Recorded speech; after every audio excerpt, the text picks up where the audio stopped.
Bismillahirrahmanirrahim. Assalamualaikum warahmatullahi wabarakatuh.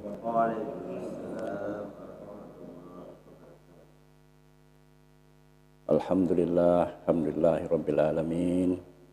Wassalatu wassalamu ala asrafil anbiya wal mursalin wa ala alihi wa sahbihi ajmain, amma ba'du. Rabbi shrah li sadri wa yassir li amri wahlul 'uqdatam min lisani yafqahu qawli.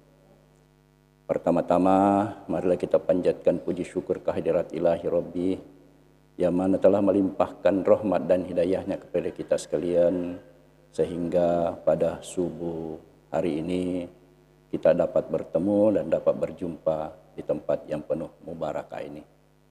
Kedua kalinya marilah kita mengucapkan ribuan terima kasih kepada junjungan besar Muhammad sallallahu alaihi wasallam yang telah memberikan petunjuk dari jalan gelap gulita ke jalan terang menerang. Hadirin dan hadirat yang sama-sama saya muliakan,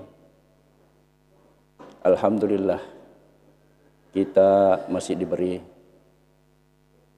kehidupan, di mana kehidupan ini itu penuh nikmat, penuh barakah, di mana nikmat ini itu tidak bisa kita lupakan, yaitu namanya nikmat agama. Dengan agama ini kita bisa mendapatkan petunjuk, bisa mendapatkan pedoman, sehingga dalam hidup kita ini bisa tenterang dan bisa tenang. Hari ini ataupun subuh ini saya akan mengangkat sedikit mengenai untuk mengingat kembali bagaimana sebetulnya agama kita ini, yaitu histori agama wahyu. Berbicara masalah agama ini ada dua macam. Ada yang dikatakan agama samawi, ada yang dikatakan agama ardi. Agama ardi ini adalah agama budaya, di mana agama budaya ini sumbernya adalah pemikiran. Dari pemikiran-pemikiran itulah yang menjadi budaya sehingga menjadi suatu kepercayaan. Ya, dan agama budaya ini sangat banyak, dan kapan saja bisa muncul agama tersebut. Sehingga dikatakan bahasanya agama ini bahkan jutaan, bukan lagi ribuan, jutaan agama ini. Karena siapa saja yang memiliki memiliki pemikiran dan memiliki keyakinan dan memiliki pedoman, maka dia akan melihat, maka itu adalah suatu agama. Sebagaimana dalam definisi daripada agama itu tersebut, agama itu adalah yang memiliki keyakinan dan kepercayaan terhadap Allah Subhanahu wa taala dan alam gaib. Kemudian di dalamnya ada untuk pengaturan ritual. Kemudian di dalamnya termasuk ada nilai-nilai ataupun norma-norma yang mengatur penganutnya atau yang mengikat penganutnya untuk mengikutinya. Itulah agama. Jadi dalam definisi ini, definisi itu agama ada keyakinan, ada ritual, dan ada norma-norma ataupun nilai-nilai, aturan-aturan yang dianut oleh penganutnya. Dan perlu diketahui bahwasanya agama ini ada semuanya memakai yang tiga-tiganya ini, ada juga hanya keyakinan. Nah, kalau hanya keyakinan bisa saja kita sebut adalah Kalau kita melihat suatu kepercayaan bahwasanya dalam dalam pohon itu ada roh. Mempercayai adanya roh berarti itu namanya animisme. Itu juga adalah agama. Jadi semua yang punya kepercayaan dan punya keyakinan itu adalah agama. Ya. Ada yang bertanya, Pak, bagaimana kalau orang yang tidak percaya dengan Tuhan? Ya. Biasa saya mengatakan bahwasanya kalau tidak percaya kepada Tuhan, apakah tidak punya keyakinan? Nah, di dalam keyakinannya itu tidak percaya kepada Tuhan, itu juga salah satu adalah agama. Jadi, makanya saya katakan agama itu adalah kepercayaan, keyakinan, ritual, dan pedoman-pedoman yang diikuti oleh penganutnya. Kemudian masuk ke agama wahyu. Agama wahyu ini hanya 3. Tidak bisa ditambah dan tidak bisa dikurang. Yaitu agama Yahudi, agama Nasrani, dan agama Islam. Dan ketiga-tiganya ini turun daripada Allah Subhanahu wa taala, yang diwahyukan oleh Allah Subhanahu wa taala.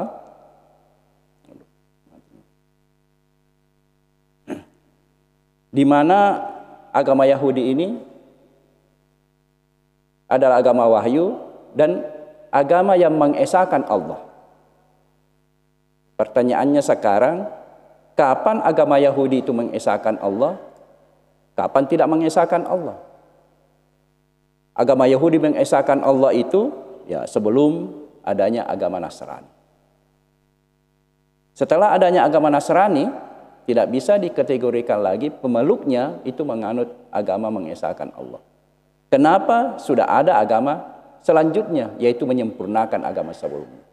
Kenapa dikatakan menyempurnakan agama sebelumnya? Karena agama Yahudi ketika itu menyeleweng penganutnya.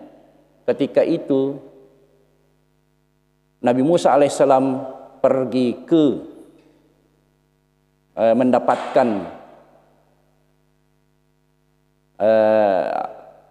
wahyu, di belakang penganutnya berbelok, yaitu menyembah yang namanya Bakarah. Bakarah itu adalah sapi yang kekuning-kuningan. Nah, sehingga turunlah agama selanjutnya itu menyempurnakan agama sebelumnya. Nah, begitu juga selanjutnya agama Nasrani dikatakan mengesahkan Allah sebelum adanya agama Islam. Nah, dan setelah adanya agama Islam tidak bisa lagi dikategorikan dia mengesahkan Allah. Di dalam agama ini semuanya adalah mengesahkan Allah. Semua yang mengesahkan Allah itu adalah Islam. Islam di sini ya itu namanya selamat. Hanya kebetulan agama Islam ini itu Islam ya, maka dia memang selamat dan tidak ada lagi apalagi namanya agama setelahnya. Seperti ayat yang disebutkan di sini yaitu Al-Maidah ayat 3. A'udzubillahi minasyaitonirrajim. Bismillahirrahmanirrahim. Al-yawma akmaltu lakum dinakum wa atmamtu alaikum ni'mati wa raditu lakumul Islam madina. Pada hari ini telah kusempurnakan untuk kamu agamamu dan telah aku sempurnakan kepadamu nikmatku dan telah kuridai Islam sebagai agama bagimu. Ini menandakan bahwasanya agama Islam itu adalah agama yang diridai oleh Allah Subhanahu wa taala dan agama yang terakhir dan agama yang sudah sempurna. Kenapa sih dikatakan agama Islam adalah agama yang sempurna? Karena agama yang Islam itu menyempurnakan agama-agama sebelumnya. Di mana ajaran agama tauhid atau ajaran agama tauhid yang ada di Taurat itu diajarkan juga di Injil. Setelah adanya agama Islam Al-Quran, maka semua ajaran-ajaran baik itu ajaran-ajaran yang ada di Taurat ketika dia masih mengesahkan Allah, dan Injil, ajaran-ajaran ketika masih mengesahkan Allah, itu ada di dalam Al-Quran. Nah, inilah dikatakan bahwasanya Al-Quran itu adalah menyempurnakan kitab-kitab sebelumnya. Begitu juga agama Islam ini menyempurnakan agama-agama sebelumnya. Ya.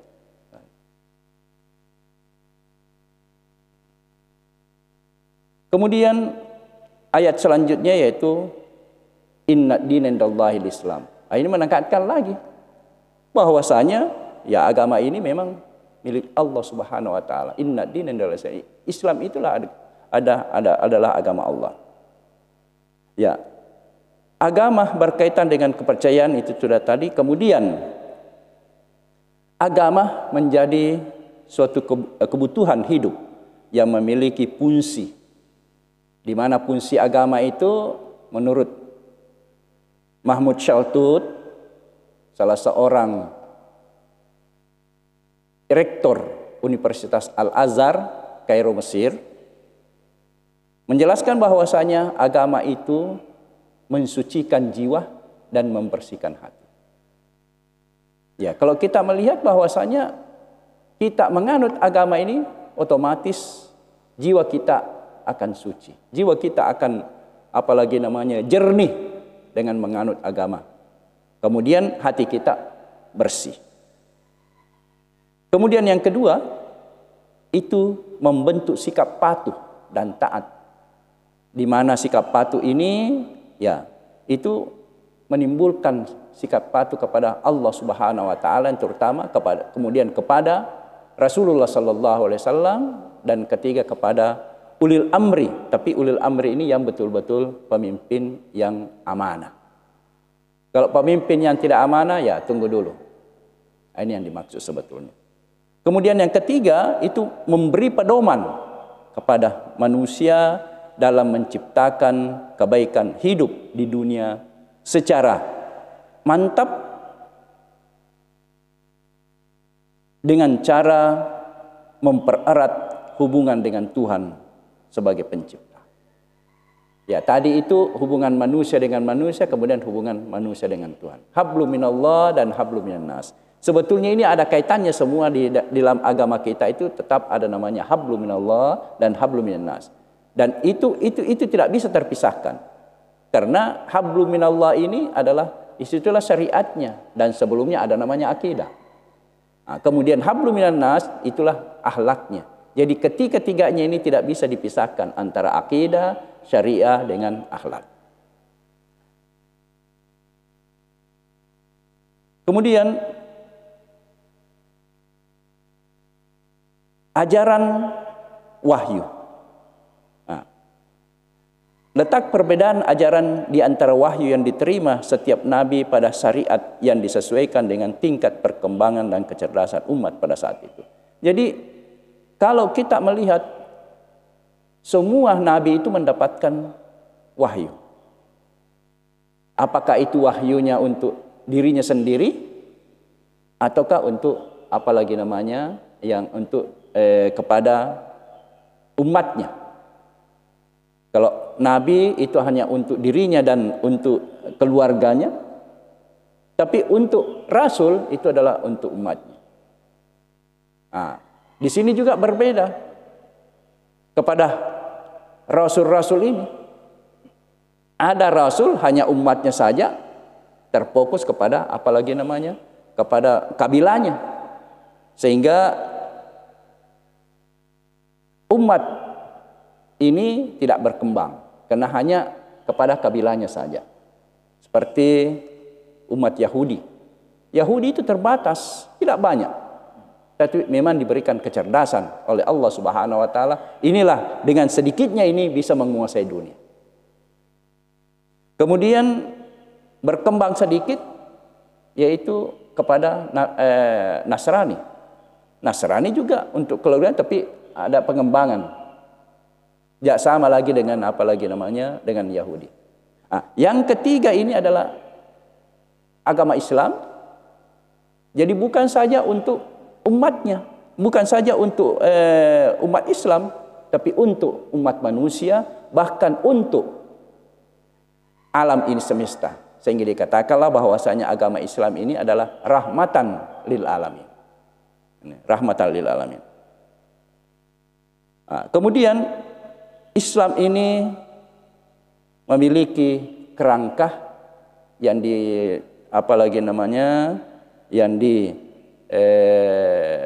dibawa oleh Rasulullah sallallahu alaihi wasallam, di mana Rasulullah sallallahu alaihi wasallam agama ini memiliki sifat.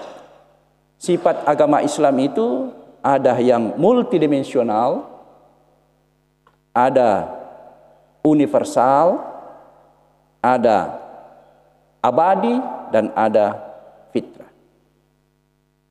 Kenapa dikatakan multidimensional?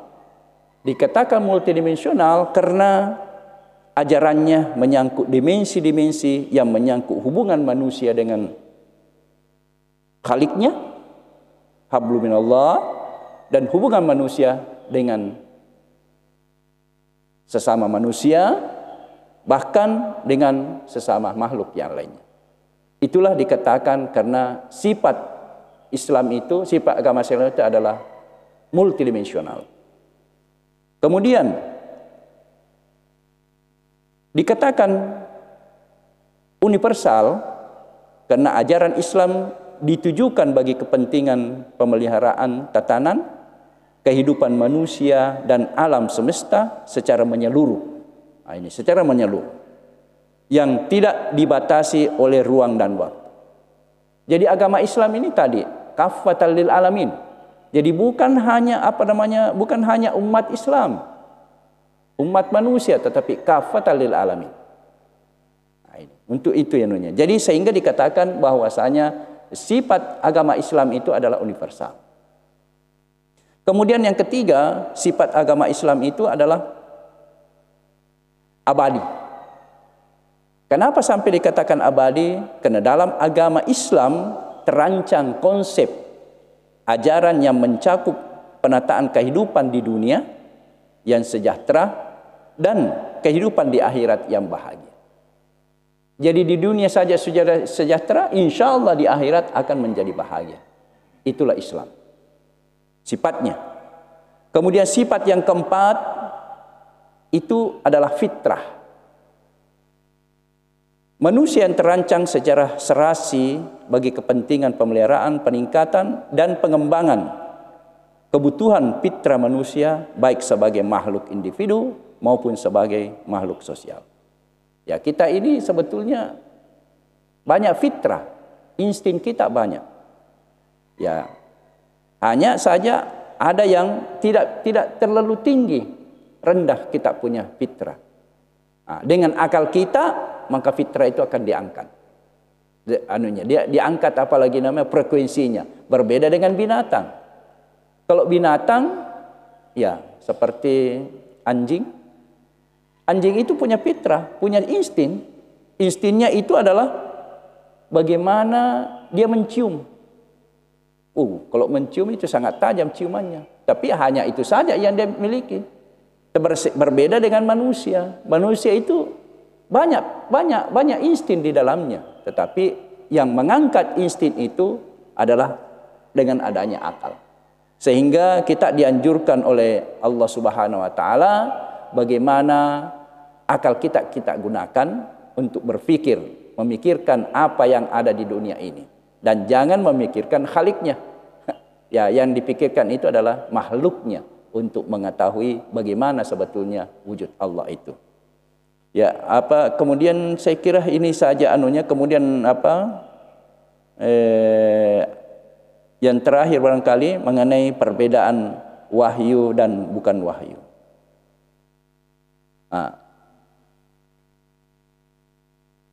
Kalau dilihat dari klasifikasi agama dan agama Islam, dilihat dari sumbernya,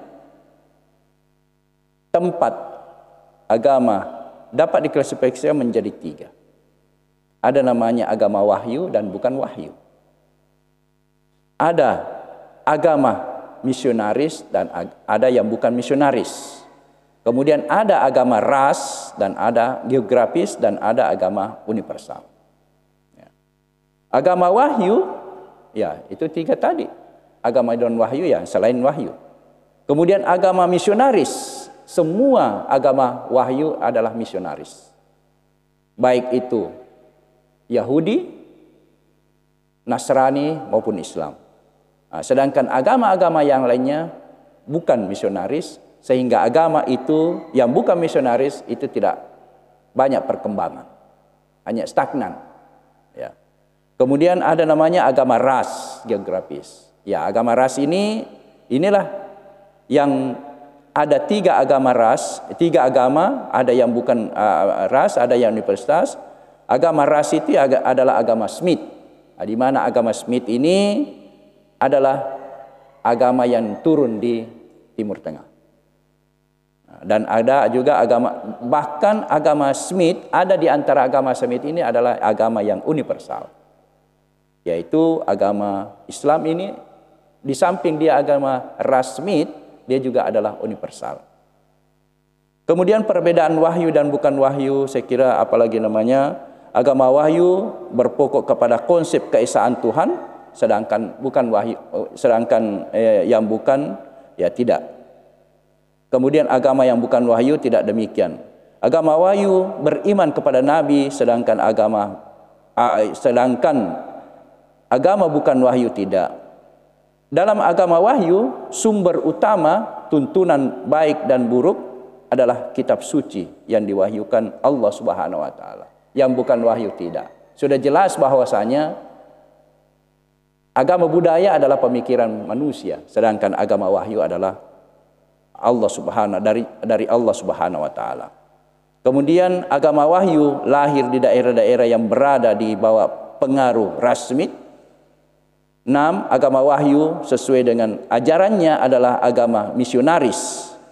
7. Ajaran agama wahyu jelas dan tegas, sedangkan agama bukan wahyu kadang-kadang kabur dan elastis.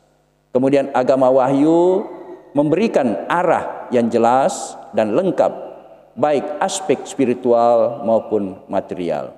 Sedangkan agama bukan wahyu lebih menitikberatkan kepada aspek spiritual saja seperti pada Taoisme, sedangkan aspek materialnya saja itu kepada para Konfusiusme. Saya kira ini saja sekedar pengantar diskusi.